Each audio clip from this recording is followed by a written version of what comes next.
afternoon, everybody. Good to see you. So welcome to Chameleons and Butterflies. This session we're talking about the art of transitioning and evolving in careers and in the world. We've got a great group here. My name is Caen Thomason-Redus. I'm currently with the Detroit Symphony Orchestra as the Community Catalyst / Director of Community and Learning. Just kind of use different titles in different crowds. I'll use both in this crowd till I figure out what we're like here. So to give you just the briefest introduction of our other guests, we've got Danielle Belen, who is on faculty at the University of Michigan, as well as the Colburn School. She has degrees from the University of Southern California and the Colburn School. And she is the founder and artistic director of Center Stage Strings. Please give her a round of applause.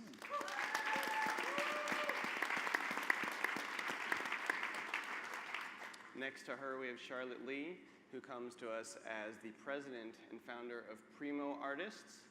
So a few of our artists you may have heard of: Itzhak Perlman, Joshua Bell, Nicola Benedetto, people like that. So not bad names. Formerly, she was a senior artist manager at IMG Artists, and she has 2 degrees from UT Austin. She's also a violinist in past, current. You still playing at all? Ever? Maybe some? Non-practicing violinist. We're a little violin heavy here, I'll just say that, but let's give Charlotte some applause here.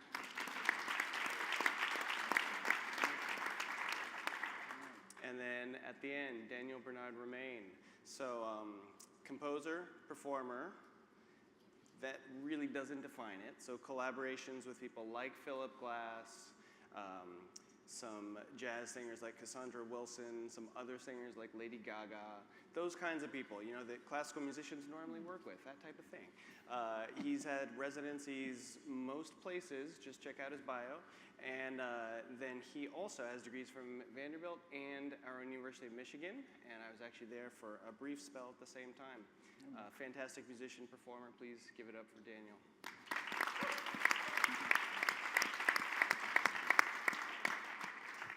So since we're talking about people that do different things and how they do them, we're going to each talk a little bit about our lives and careers and paths. And then the biggest chunk of time will, of course, be for some Q&A and interaction. So thoughts, comments, get them ready, get up to those mics when it's time, and we look forward to a good discussion. So myself, I play the flute. I'm a flutist. I'm the one non-violinist on the stage, so that's our diversity up here, representing. Born and raised, 5th generation San Franciscan, and yes, West Coast, thank you. Yes, absolutely. And that was 5th generation San Franciscan, so for anybody who else is from San Francisco, 5 generations. That's my claim to fame. Trained very early on as classical flutist, picked up jazz saxophone along the way, did improvising, all those kinds of things. Went through pretty much the normal track of performance degrees and did some interesting things with that. You know, I always cared about teaching and in one way or another bringing my music to the community. Back then I didn't really know what to call it. I didn't have a name for it, but I was just always kind of doing slightly different things. And then as I ended up out there as a professional, I was performing in orchestras and doing solo stuff and teaching at universities, working at different nonprofits. Made my way here to Detroit about 12 years ago to be one of the orchestral fellows in the Detroit Symphony Orchestra, so it's a great program that's there. Learned a ton from all that experience. It was great. Went off, was a university professor, worked at nonprofits, had 3 kids, came back for the Sphinx organization, where I became a fundraiser and arts manager and got to work with the amazing people here that are making this whole thing happen. Let's give it up for Sphinx. Thank you. And then after a few years there, went on over to the Detroit Symphony Orchestra, where now I get to work with education programs, community engagement, diversity, accessibility, all the stuff that comes at us that they can't quite figure out what to do with. I get to be creative and try to figure it out. So that's enough about my background. The one thing I'll say that relates to our theme is that for any job I've ever had, and this just became clear to me the other day when I was speaking to a person here at this conference, there's been at least some major part of that job that I didn't already know how to do. And that in accepting that position, I was going to have to figure out. And for me, that's kind of been my formula, I guess. You basically kind of say yes, and figure it out after the fact, make sure you do a good job, and you do that enough times, and you get to keep doing it, and then you have a track record, and then you get to talk to great people. So for me, it's been a lot of creativity and improvisation, and hopefully authenticity and real passion for the work. And I think that tends to go a long way, and I've seen that in so many discussions and presentations here this week. This has been really incredible. So enough about me. I think it's time to get to some of our guests. We're going to hear about 5 to 8 minutes from each of them. We're going to hear a lot of great things. Take notes, write down your questions, get to those mics when we get to Q&A. So let's move on to Danielle. Thank you, Caen. Microphone working okay, it sounds like. First of all, I want to congratulate the Sphinx organization. I couldn't be prouder to be part of this. Actually, for over half of its existence, I've been part of Sphinx, 9 years. And I'd like to just say that I think this is a community that is not only promoting the important idea of diversity in the arts, but the larger picture of where careers in music are going in the future and pushing boundaries. I think there's an energy and momentum that we all have felt this weekend that is absolutely unique and probably not happening many places in the world right now. So I'm honored to be part of this, particularly because my biggest passion of all the hats I wear is teaching. And so I am very, very much always pushing for excellence with my students. But I think what is being addressed here this weekend is the open-mindedness that we need to have as teachers and educators as we are preparing our students for the future. So I just wanted to say that first. Also, yeah. I wanted to address the name of this program, which I love, Butterflies and Chameleons, but I thought it was a little bit funny because chameleons, I think the purpose is that they're supposed to blend into their background surroundings. And I'm pretty sure all of us here have been trying to do pretty much the opposite of that for our entire lives. But nevertheless, we are constantly changing and growing and evolving, and I think that's what we're talking about today. This weekend, for me, is kind of a microcosm of what my life is like in real life, outside of the Sphinx weekend. I'm playing in the Sphinx Symphony. I'm a violinist, I guess I should make sure to say that. And I'm also here in the expo pushing my Summer Institute, Center Stage Strings. So I've got my entrepreneur hat on. I even have a student that participated in the semifinals of the competition, whom I'm very proud of. And I managed to squeeze in a couple of violin lessons here and there between meals, or even while eating sometimes. During meals, yeah, that's a pretty normal thing for me. But going back to Sphinx, when I won the competition back in 2008, it was truly life-changing. I know that's so cliche to say, but it really was. At the time, I was actually already teaching. I actually had quite a full load of students, about 13, while I was still in school at the Colburn School. So when I participated in the Sphinx competition, I didn't really tell anybody, but I kind of knew that ultimately my career goal in life was to be a pedagogue, to be a violin teacher. But I didn't know exactly what capacity that would take, what level that would be on. I just have always loved to teach and share what I've learned, sometimes even forcibly so. So didn't matter if you asked me for a lesson, I would probably give you one anyway. No, but yeah, so when I did the competition, I was definitely going outside of my comfort zone, and winning the competition threw me into a year of soloing with major symphony orchestras, including the Boston Pops, Pittsburgh Symphony, San Francisco Symphony. I mean, you name it, the list went on and on. It was a magical year living out of a suitcase. But in my heart of hearts, I knew that being a full-time performer on the road was actually not what I wanted to do. But what it showed me was, what it gave me was a level of confidence in myself, and I began to sort of focus on the type of teaching I knew that I wanted to do. I wanted to train the students who absolutely had to be full-time performers. Whether that means, that they're going, some of them dreaming of being soloists, some of them dreaming of winning an orchestra job, some of them having the entrepreneurial vision to create their own opportunities. But I want it to be a part of that at the highest level. So instead of sort of putting my teaching on the back burner, what the Sphinx competition did for me as a violinist was sort of fueled the fire of teaching for me. And so when I returned after that year and a half of just constant concertizing, I threw myself into my teaching, maybe more than ever before, and with more focus and sort of clarity on where I wanted to go with it. And my mentor, Robert Lipset, I couldn't tell my story if I didn't mention Mr. Lipset, because he truly believed in me and my dream to become a teacher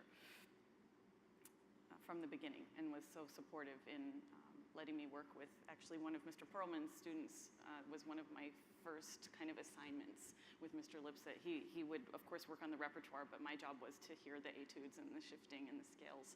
And I grew so much in doing that and listening at the most critical, highest level to these gifted students that I was blessed to work with, while building my own studio as well. So fast forward now to 2010.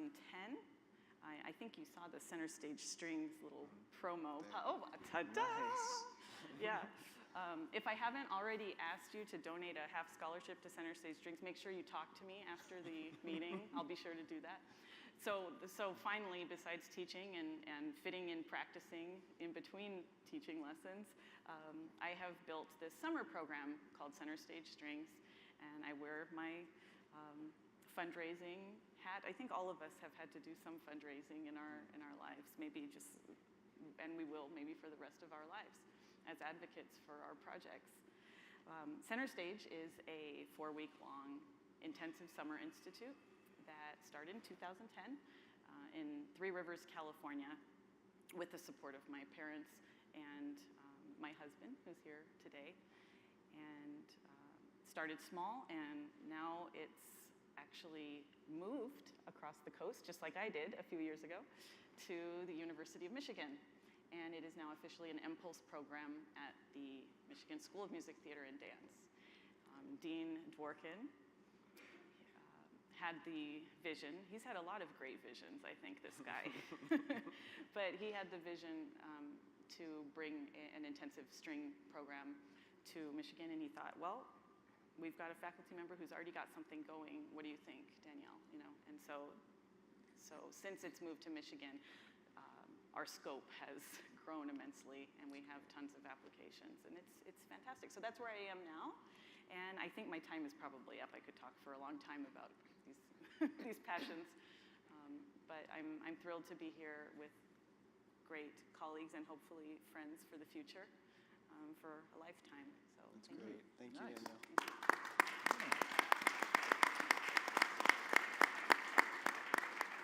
And Charlotte. Thanks. First of all, a pleasure to be here. Really inspired to hear all the conversations this week and to see the level of talent. I have served on the jury all week and been so impressed by that level. Also last night by the creativity of the artists and all the arrangements and compositions we're hearing. The dialogue has been so inspiring, and I just want to congratulate Sphinx for doing what is vital to carry our industry and our world forward to where it needs to be.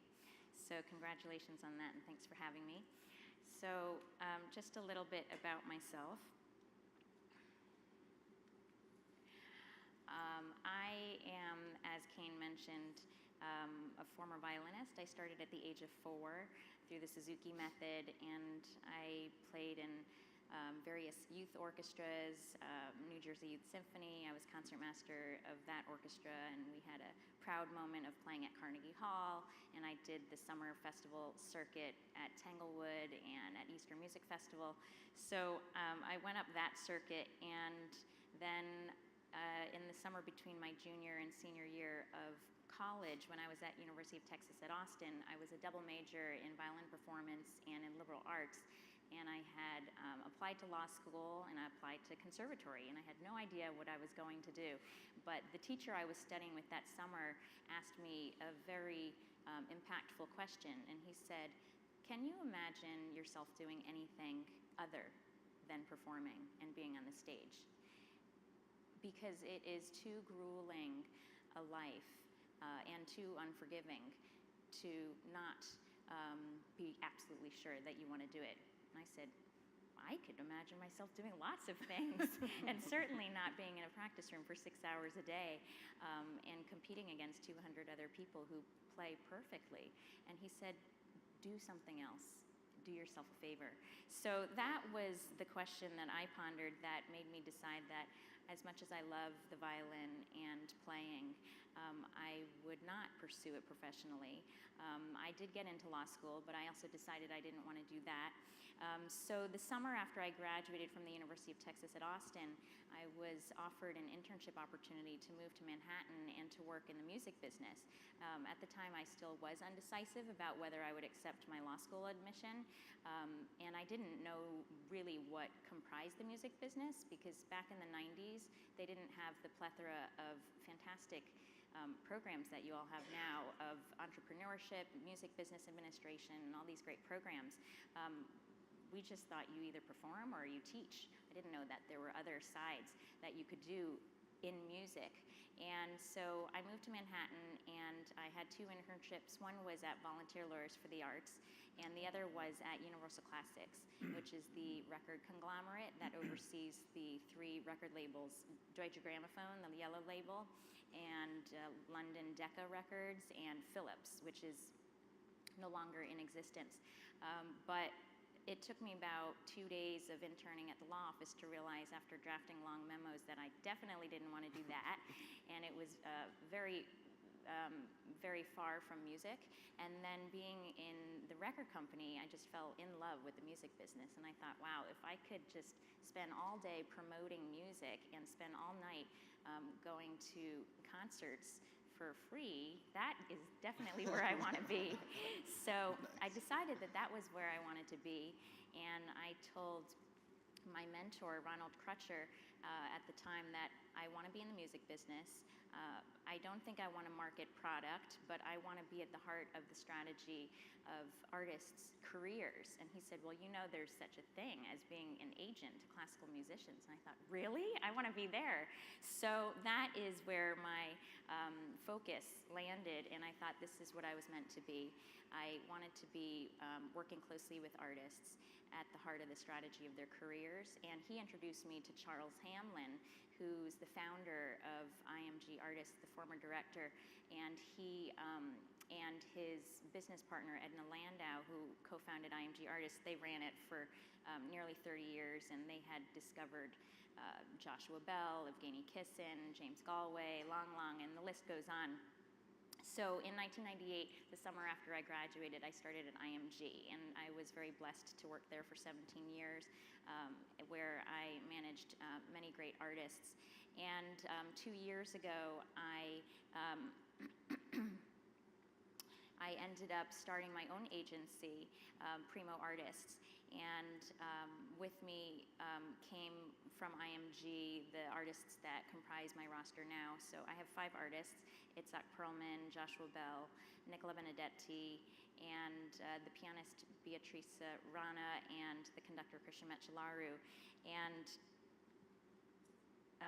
this is Primo. So that's where I am now, and I am enjoying it very much. But just for those who always ask those questions, the questions I get are, what does an artist manager do exactly? So in a nutshell, I would describe it as handling all of the professional affairs, both off and on stage, for an artist, so that they can focus on what they do best, which is performing. So that's what I do on a daily basis. Going on to the art of career development for an artist, I just wanted to look at another question that I often get, which is, what are the components of what a great artist looks like. And it's hard to define, but if one were to define it, I would say, well, the foundation of great musicality and technical facility, that's a given. And these days I feel like the bar just gets higher and higher, and I'm so impressed with that level. The second prerequisite, which was touched upon in several panel sessions this morning, is having something to say and the ability to say it. And it's a crowded market out there, and obviously it's very hard to make it, but if you have a message that's important and that you feel is distinctive enough to say it, then great. Say it with conviction and do it in a compelling way where you can engage with your audience and you can connect with them. Because at the end of the day, you can churn out Kabalevsky etudes and Paganini caprices till you're blue in the face, but it's all about touching people and moving people. People come to concerts, they pay money to hear live music instead of staying at home because they want to be moved. So do you have that element? Thirdly, a prerequisite in my book is having an X factor. So do you have something that really distinguishes yourself, that is so compelling, that does move people in the way that you communicate? And fourthly, I would say a way to distinguish yourself. I think I'm just going to take this time to look at a particular artist that I work with, the violinist Nicola Benedetti. She was one of the lucky few who did the competition circuit. She won at the age of 16 the BBC Young Musician of the Year award, which in the UK is actually telecast on TV, on the BBC, and basically the next morning you wake up and your face is on the cover of the Telegraph and the Guardian. So she was propelled into stardom very quickly, overnight, literally, and then came a rumored £1 million contract with Universal Music Group on the big yellow label Deutsche Grammophon. So she was very fortunate. She worked very hard to get there. But I think there were many naysayers in the media and in the industry that said, oh, well, she's just a pretty face and she's going to be what we call a 5-year wonder. You know, in 5 years she's going to be nobody. But early on, as we were, I've represented her for nearly 12 years, since shortly after she won the BBC Young Musician of the Year award. There were times when we had to make adjustments and things weren't going as well as they could. But I think for every artist who's successful, they always take a look at their approach and they tweak it as necessary. For her, it was too many concerts. We were accepting so many things. She was playing 6 to 7 concertos in the span of 2 or 3 months, and she was nearly burned out. And at the young age of 18, you just can't study quickly enough to keep up with that level. So we took a step back and reassessed the approach. We decided, okay, we're going to start saying no more, and we're going to just take time to carve out white space in the calendar for her to study repertoire, for her to slow down, for her to be set up for success, to do better with fewer things. And so what we decided to do was to take the dates that built her career, but also helped her grow as an artist, because not everything is about career development. You really have to continue at that young age to evolve, to grow, to study. And I'm not talking just artistically and musically, but intellectually, carving out time to read, to study the culture and the era that work was composed in, and to just be an overall well-rounded person. So I think taking that time to re-strategize in her career really was essential to give her what she needed to succeed. But further to that, I think that an important step for her was distinguishing herself. So that's the prerequisite that I just touched upon. How do you distinguish yourself in a crowded market playing Beethoven and Mendelssohn and Bruch? Some people do it through repertoire. I'm sure we'll hear from Daniel about the amazing way he's distinguished himself as a composer and performer. It could be new music, commissioning new things. It could be focusing on 20th or 21st century repertoire. Some people do it through special projects. But you have to know what it is that sets you apart, find what you do well, what you're interested in, and focus on that.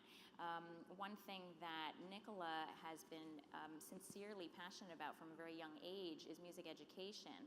And because she's so well known in the UK, she has the megaphone of the media to be able to amplify her message, which is against arts funding cuts in the United Kingdom and on the importance of arts education in music schools and in after-school programs. So I'm sure we all know about Sistema, which comes from Venezuela, but early on in the birth of the Sistema program in Scotland, she decided she wanted to get connected with it.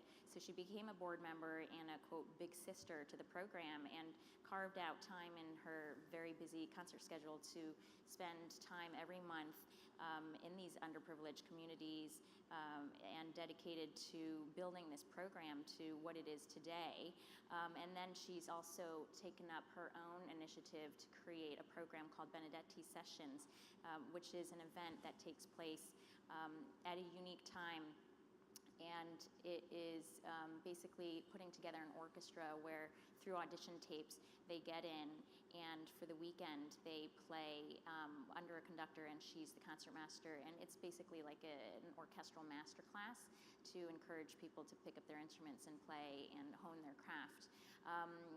Other special projects that she's dedicated herself to are commissioning new works. She has, from the age of 16, been forging an artistic relationship and a mentorship with Wynton Marsalis.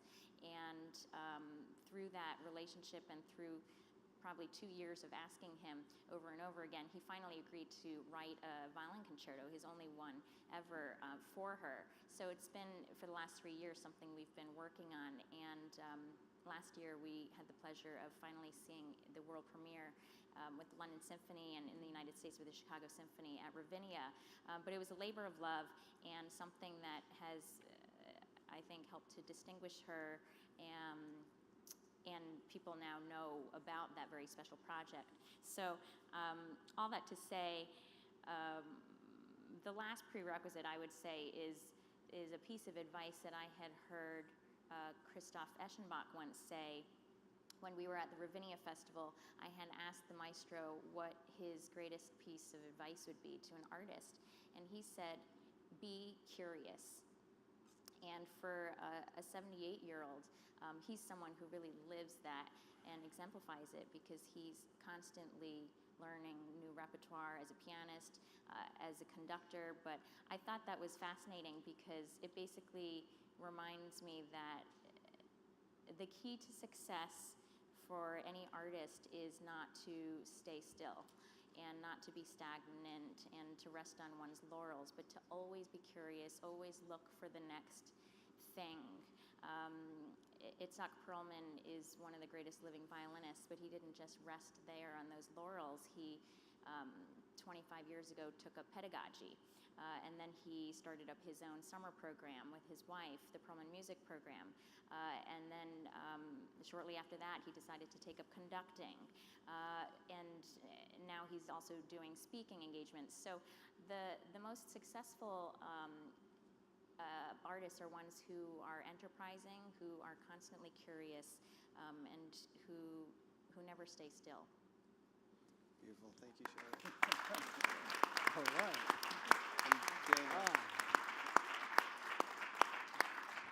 Just before you start, Daniel, I want to say when we sat down, Jacob, I think it was already showing less than 50 minutes, so I think we have a little more time than it's showing us. And Jacob, you can give me some very clear sign if that's not the case. Yeah. Okay, awesome.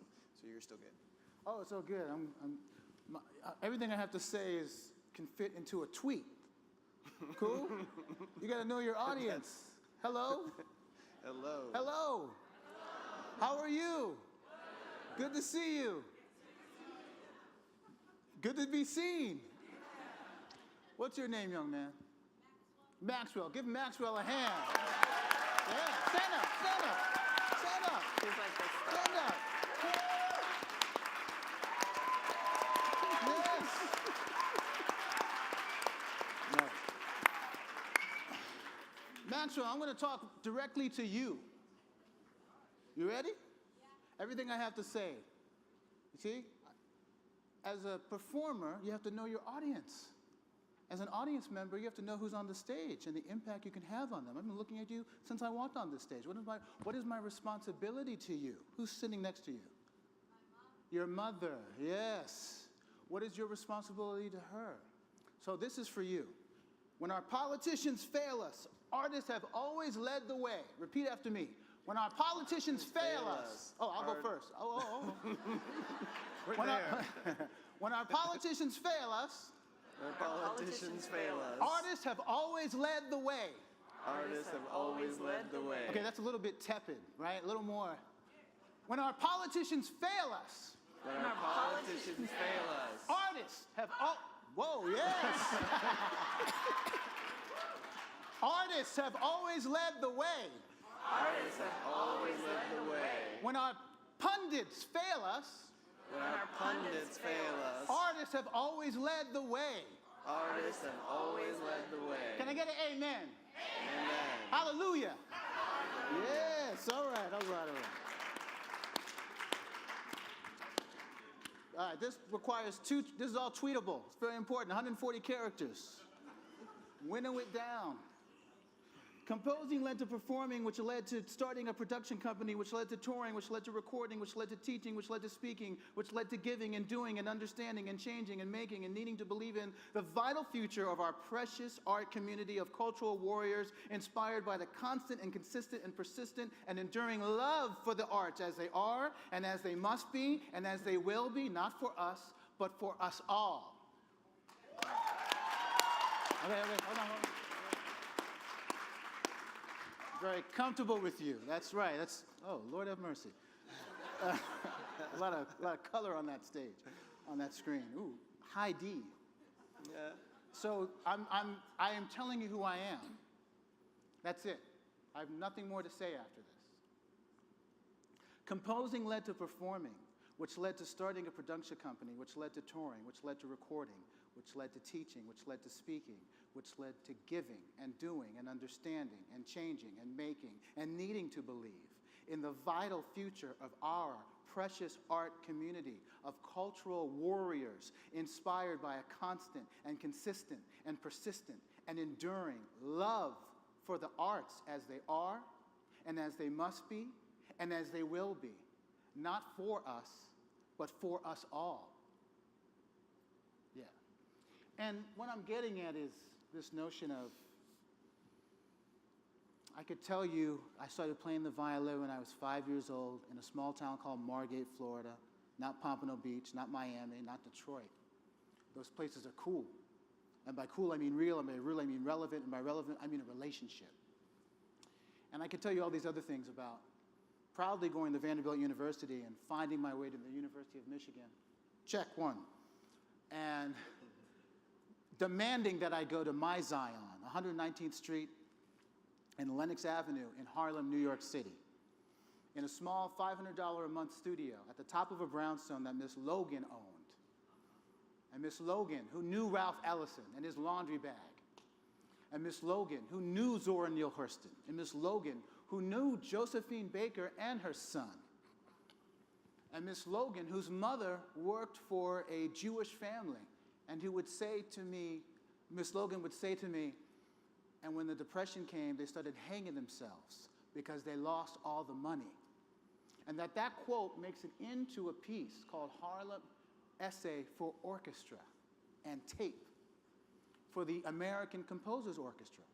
One of the first pieces to be played at Carnegie Hall that had hip-hop music in it. And Miss Logan came with 200 of her closest friends. And when the orchestra started applauding for me, she stood up. And I loved it, and I miss her so much. Miss her so much. And I remember 63rd Street and First Avenue. That was the house that Martha built, the Martha Graham Dance Company. And my first day in New York, fresh out of Ann Arbor, looking like, I can't even tell you, like a, what do you call those, a plaid shirt, and like brown boots, and like literally blue jeans. I'm sorry, you don't dress like that in New York, that's what I'm trying to say, right? And I'm on 63rd Street and First Avenue making the sign of the cross. I had this opportunity to play for the company, and Miss Lang, who replaced Miss Graham when she was forced out of her company, and how that led to a relationship with the great Bill T. Jones, and how we are now working on, I was just speaking with him, we're now working on an opera for the city of Philadelphia, which is about the MOVE organization, We Shall Not Be Moved. And they dropped a bomb on that house, and the house burned that block down. And in that house, there were 6 young children who burned in that house. And our opera is about 6 ghosts who are educating 6 young children who no longer want to be a part of the Philadelphia school system because it is so ... And I won't get into our politics, right? Because names now have weight. DEVOS has weight, like it or not. When our politicians fail us, artists have always led the way. So I can tell you 3 things to do. You can tweet this too. A model. Oh, repeat after. I love this. I'm just feeling like Maxwell here. It's the best thing, you know, best thing to do to be a conductor of everyone. A model. A model. A map. A map. A mission. A mission. I think you're right. I think that butterflies and chameleons, what butterflies is, that's obvious because a butterfly was something else, right? And it transforms itself and it aspires to be something else. Chameleon's a little trickier because a chameleon uses camouflage for one of 2 very distinctive ways. To hide from fear, to become part of something so that you cannot see it anymore, or to attack something. To become part of something so it can attack its prey, right? And I think about Mr. Bell. I'm going to pick on Josh Bell later, but I love him. We were in an Esquire magazine shoot together. He was very sweet to me. But I always think about what Josh Bell and what amazing thing to go from IMG to Primo. That's a big, right? Did I say it right? Yep. That's a big deal. It's a major deal. And I think about Mr. Bell and what it would mean to play a concerto by Maxwell, or to even have you on stage. You have to understand iconography. You have to understand that icon that Mr. Bell is. It represents something. That is not a chameleon, right? And what it will mean for perhaps one day when Josh Bell embraces and who he embraces means so much, right? You should probably see that movie with Meryl Streep. That was a big deal. Him and Mark O'Connor and a lot of other people on that stage. What would it mean for Ricardo Muti? Have you been to Michigan Avenue and seen the Chicago Symphony and seen that conductor, right? And that hair. And what it would mean for that conductor to embrace a young black girl from the city of Chicago at a time where it's so desperately needed, right? That's what a picture can mean, looking at myself right now. So a model, a map, and a mission. A model. Who is your model? Who do you aspire to? Who do you see? Right? Dean Dworkin, the picture alone now says so much. And Afa Dworkin. Afa Dworkin. Right? I want you to know the names, Maxwell. Sphinx. I want you to know the names. Right? I want to collaborate with you. Do you want to collaborate with me? That's the map. Where are you going? What is your destination? Is it New York City? How many miles is Pompano Beach from Paris? Why not? Where do you want to do your work? Which city needs you? This city needs Sphinx now, right? I hear Microsoft is coming. So what? This city needs Sphinx now. And a mission, a singular goal, no backup plan. Your mother may not concur with me on this, and I understand, forgive me. But a singular goal. Mama, I'm going to be a... And that's it. That is it. That may be the hardest thing for you to do. I was there. I had to give my little shtick. Aaron, man, came into my practice room one day at the University of Michigan, and he says, man, I want to start a violin concerto for Black and Latino people. And I said, that is a terrible idea. I did. And I was wrong, and I love saying how wrong I was. But we were there together. And I remember this notion of a singular idea, relentlessly pursuing it. So I can't, I can't talk about myself so much because that actually makes me uncomfortable, and you can Google search DBR. And I've changed. Oh, anybody who knows me knows that I've changed. But I wanted to leave this with you, Maxwell. See, they're all going to know your name, and that's on purpose. Because we will have had our successes. But what is my responsibility to you? My young son is half Black. He's 7 years old. Half Black, half white, half Jewish, half Catholic, half German, half Haitian. Imagine what lies in his DNA. What is my responsibility to him, and what is my responsibility to you? Because, of course, the question is for you. What is your responsibility to everyone in this room? Can we help you? Yes. Will you help us? Absolutely. And somewhere in there is what we call the field of the performing arts.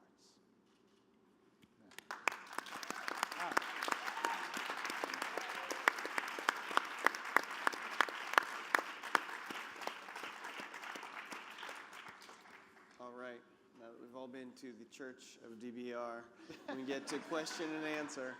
So I've got questions, but I want to make sure we have time for any other questions. So start making your way up to the microphones. First thing, we're talking about the art of transition. For every art, there's a craft. So if each of you can name one or two things, we'll start with Danielle, one or two things that enable transition, whether that was from your own personal experience or something you've seen in your students, or how is it that we can go from one thing to a new thing and do that successfully? Gosh, I would have to say my parents, actually. My parents and my husband helped the transitions become a reality for me. Certainly with the move to Michigan to teach sort of a dream job at the University of Michigan, my husband had to be willing to move across the country and start a sort of a new life for himself there with me. So family is everything. And if it's not the family that's supporting you, it's your friends. I know Miss Melissa was talking about this the other night with Aaron. Reach out. Behind every successful person is 50 people who have somehow helped in some way to make it a reality. So that's one thing. Gosh, I don't know what the other thing is. Maybe just my students, they inspire me to keep my playing going at a high level, to be honest. I practice for them. I have concerts, I practice for that, but really I practice so that I can demonstrate and sound better than them when I am, because they're good. And I find myself building in blocks of time between lessons so that I can practice. And so it's a balancing act, but yeah, the constant inspiration I think is the thing, and that comes from my students. Awesome. Yeah. So support network, accountability buddies, inspiration. We got a bunch of all that right here in the room and at this conference too. So don't forget to look to your left and right and say hello and trade cards and make some connections. All right, Charlotte, how about you? For me, I think it's passion and faith. Passion in being truly honest with yourself on what you want to do. If it wasn't about money and you could choose what you wanted to do if you won the lottery, where do you want to spend your time? For me, I wanted to spend my time going to concerts and being a change agent in careers for artists. The faith aspect really came to play in my decision to leave IMG, which is a big conglomerate and a very comfortable place to be. It's got prestige, it's got legacy, and it's got a massive roster with powerful connections. But I had to step out in faith to be sincere, to follow my passion, which was to not get stuck in the cogwheel of bureaucracy in a big corporation where I would be obligated to represent artists that I didn't discover myself or feel that I was passionate about, or to step out in faith and run my own agency, not knowing that Perlman and Bell and all the artists that I represent would come with me. I wasn't going to ask Mr. Perlman. He would say, like, well, why not stay status quo? So I had to step out in faith, make the decision to go, knowing that I would leave the security of prestige and a salary for essentially 2 years. Because when you leave your agency, you also kiss goodbye all the contracts that you worked on. So money and prestige versus what I wanted to do. And I think my artists saw that I was convicted in my decision and I wasn't turning back. So they went with me. So I was very fortunate in that. But I think it comes down to being sincere with what you want to do and taking a look at your life and where you want to spend it. That's beautiful. Thank you. Daniel? Sorry, can you say the question? Yeah. How do you make transitions successfully? What skills, what tools, what happens that makes it work? Yeah, that's an interesting, I mean, transitions is one way to look at it. I think that you can also look at it, because transition implies, well, to answer that question, it implies going from probably one place to another. And I suppose that's one way to look at it. Maybe another way to look at it is as evolution, evolving. I think Sphinx is a good example. Yeah. I mean, I don't even know. I mean, I'm realizing now there may be some young people in Sphinx who didn't realize that it started off as a string competition, you know, for a particular group of people. But now, of course, its own goals have expanded. I mean, for me personally, just going back to this notion of a model, a map, and a mission. A model, a map, and a mission. I mean, I started as a violinist. I started composing. Nobody wanted to play my music. This is, you know, it happens. So I started performing my own music. I then started realizing that as I got older, for me, it felt like I became less valuable as a performer. And at the same time, I felt like I had experiences I wanted to share. So I've now gone into education, primarily at Arizona State University. But I do think that if there's one thing to be said about transition, it's this notion of hockey almost. Somebody once said this to me. I've only played hockey a few times. But in hockey, you don't go where the puck is, you go where you think the puck is going to be. It's different than in football, you know. There's a strategy towards the puck may end up over here. So you have to position yourself to be there when it arrives. So what does that mean to us right now? I can tell you, I have no idea where the classical music industry is going to be 10 or 20 years from now. But what I can say is that virtual reality will play a part. Being able to access live performances from anywhere in the world will definitely play a part. And it is already becoming much more diverse. There are much more offerings. So just looking at virtual reality, and I'm just throwing this out there, what is your relationship going to be to virtual reality, to online resources, and to a continuous, unending notion of diversity within the arts? So that's one way to look at transitioning. That's great, thank you.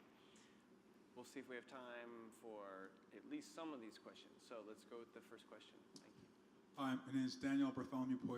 I'm assistant conductor with Kitchener-Waterloo Symphony in Canada and Symphony Nova Scotia. And I started off my career as a teacher for 10 years, so naturally in my career now, teaching, education, concerts, that sorts of things it's natural to me. And I guess my question is, how much should we be afraid of pigeonholing? Because in order to be successful, we need to commit fully. At the same time, I'm afraid that if I do commit fully, I'll never be able to have that concert that's like, you know, Brahms violin and then, you know, Mahler 5, 6, and 7. So pigeonholing, should we be afraid of it, or what do you do? Daniel, you want to take that one? Can you describe that one, what you mean by pigeonholing? Well, what I mean is, if my brand, if I come out and say I'm an education connector and this is what I do and this is what I love, then that is all that I will be seen as. It might be all that I get, right? Which is wonderful, and I do love that, but at the same time, I don't want to only do that. So I don't want to limit myself through my brand, but at the same time, I need to commit to something, right? So how would you negotiate that? That's what I mean by pigeonholing, just being known as this one thing. Yeah. Well, I can, 10 seconds. I think that you use the word brand. I think you do have to be very clear in what you want to do and where your passion is. And I don't know about you, but I have a sense that you have a broad passion. And I think audiences can understand this now. You don't want to be the new music conductor probably any more than you want to be the what do they call it?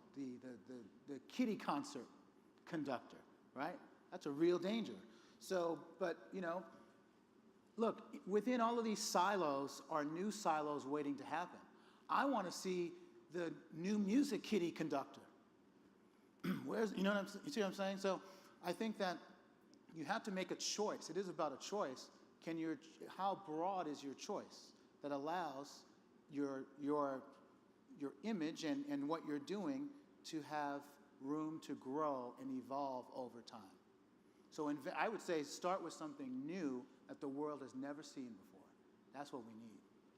Then you can do Brahms on your terms. Amplified, I hope. Thank you. Next question, can you tell us your name first also?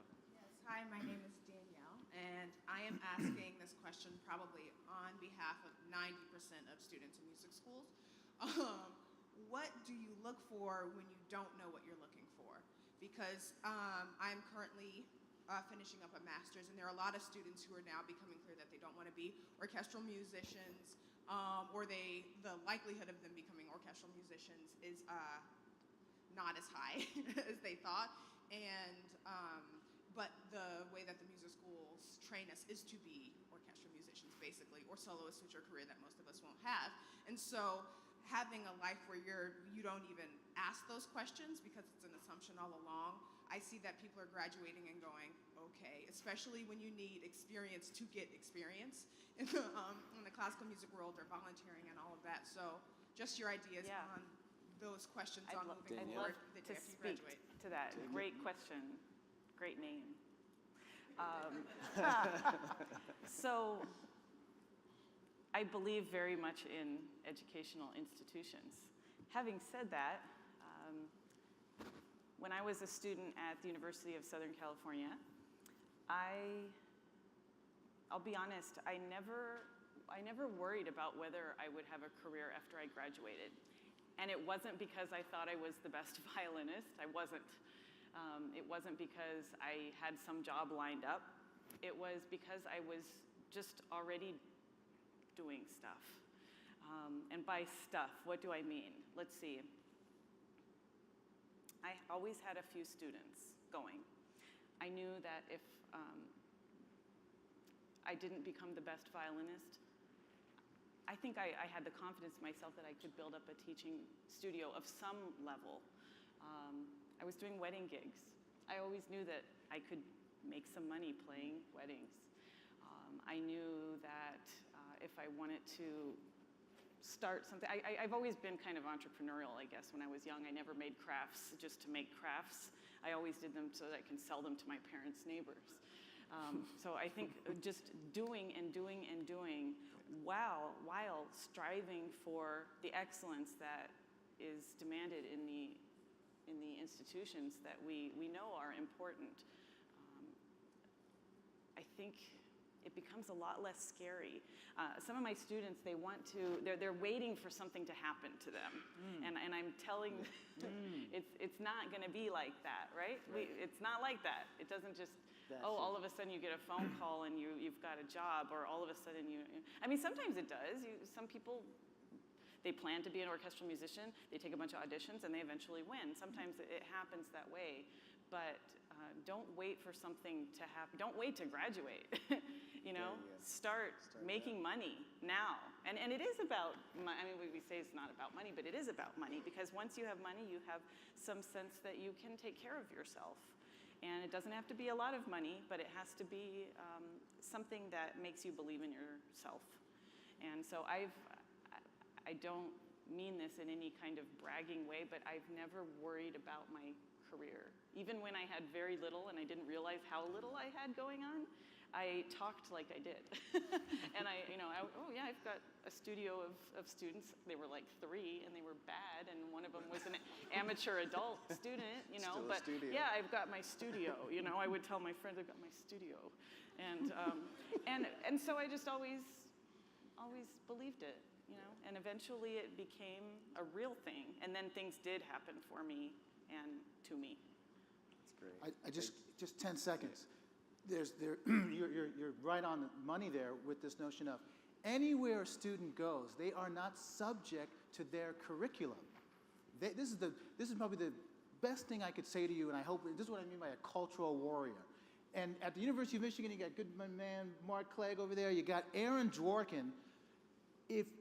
No matter where I would challenge any student to go to the most conservative, rigid place in this country and demand changes to what they are being taught. That's the best thing students can do. They can have a say in who's coming to visit their school. They can have a say, and the alumni can help them. Alumni is the key, right? Go to where the money is. That's right. But the best thing is to look at it as not as this thing that they are subject to, pun intended, but as something that they actually need to change. And if you're a freshman, Maxwell, one day you will be a freshman in college, it will be your duty to say, this is not right, this needs to change, this is what the industry demands, here are the people and the places that can help affect change, and what is my responsibility to actually change the curriculum and make these programs relevant, right? It's a notion of relevancy. Yeah. All right. There Oh, we no, go. I know. Why not? We'll do just one more question, and then for the others, if you want to talk to us afterwards, we'd love to answer those questions. Sorry, and thank you. Last question. This question is kind of specifically towards Miss Charlotte. How did you start building your brand for, with being an agent? Well, when I graduated from college and did those internships, I started at IMG, and I started in a junior position.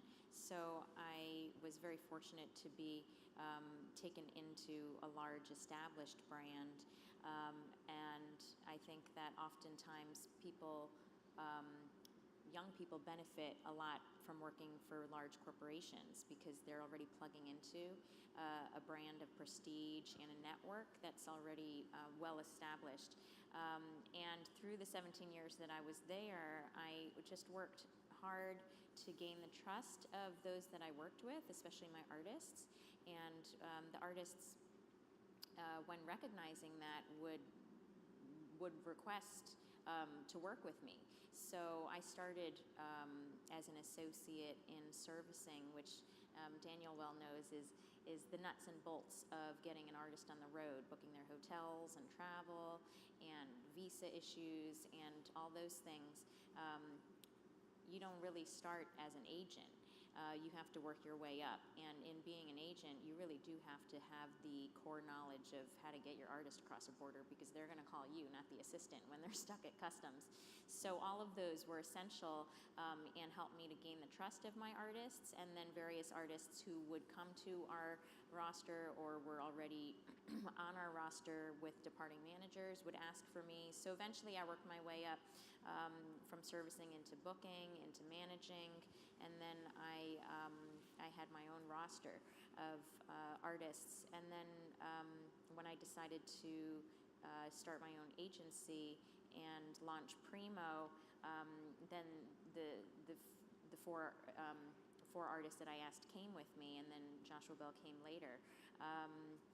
So I think it's just about doing well at what you have, which can be just very small to start off with, and then once you gain the trust and establish a reputation of excellence and integrity in what you do, then people will take notice, and then the work will continue to grow from there. Excellent. 30 seconds each, parting words. Let's go reverse order. Start with DBR. Dan. Oh, I don't say thank you enough, and I need to start saying thank you more because, especially as you get older, there's probably two things that are difficult. There are two things that are difficult for me to say, and I don't ever want to forget it. I don't know. Thank you. Charlotte.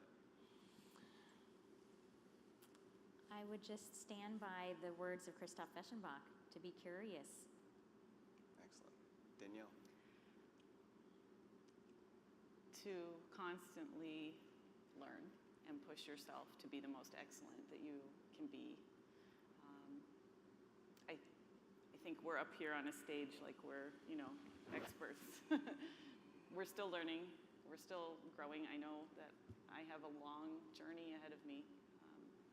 And I think to especially the young people in the audience and especially those of you who didn't necessarily advance to the finals of the competition, go and work your butt off and just see where it takes you.